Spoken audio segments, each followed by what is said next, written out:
Un exercice ici sur la comparaison de la force de deux acides.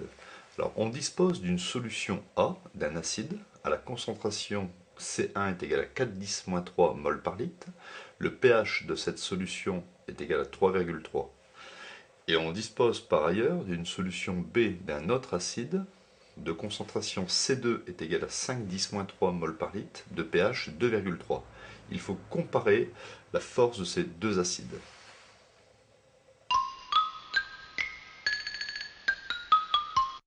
Alors on peut retenir cette information.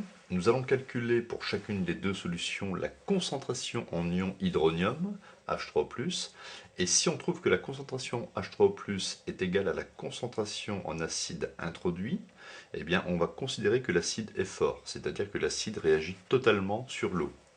Si on trouve que la concentration en H3+ est inférieure à la concentration en acide introduit, eh bien on dira que l'acide est faible et que l'acide ne réagit pas totalement sur l'eau. Donc vous voyez, on peut distinguer des acides forts des acides faibles. Alors pour la première solution, la concentration en H3O+ dans la solution, d'après la définition, c'est 10 puissance moins le pH de la solution. C'est 10 puissance moins 3,3 et je trouve à peu près 5,10,4 mol par litre d'ion hydronium.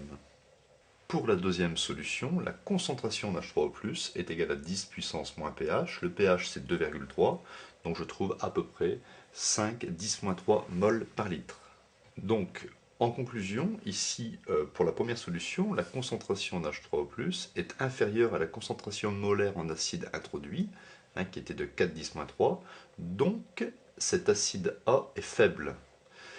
Pour la deuxième solution, on trouve que la concentration en H3O+ dans la solution est exactement égale à la concentration molaire en acide introduit, donc l'acide B est un acide fort.